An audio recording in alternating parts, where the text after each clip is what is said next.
Here's a quick look at my sketch. Set variables, spiral insert, spiral minimum, spiral maximum, gap angle.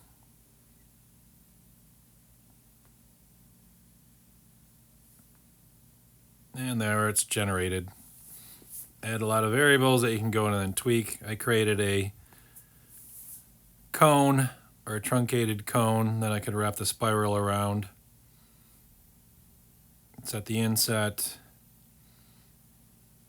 Use projections from the curves, so then I get my lines, create the points.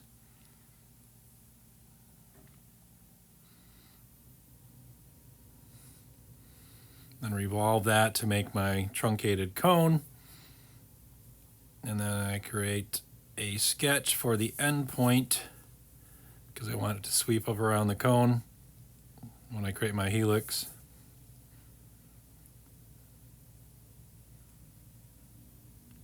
And my helix, you have the cone, select the face of the cone, created a start point and end point.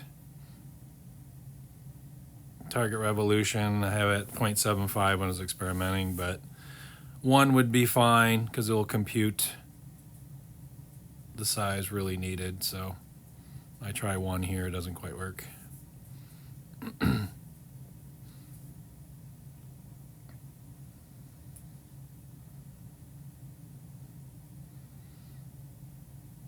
And then generate my sketch from that projected helix.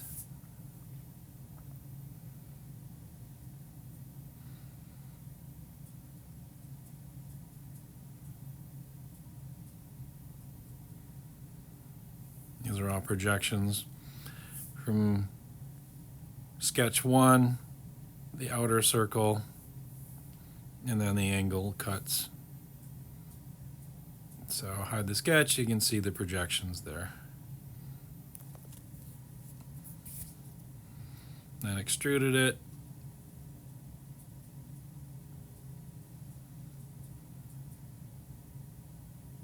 You still see the helix floating in there.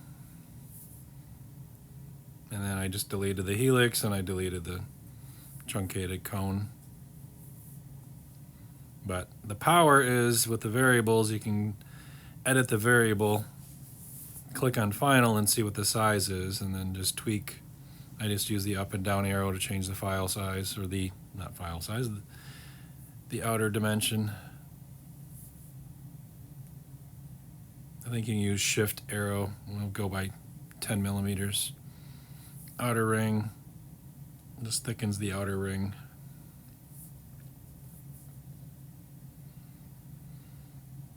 The spiral minimum, that'll be on the left side, that little itty bitty end in there.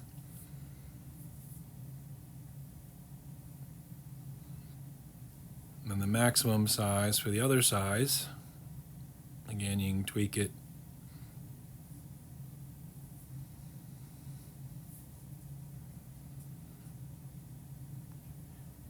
And then the gap between the edge and the spiral. So if you go less than 0, it's gonna error out and flip out.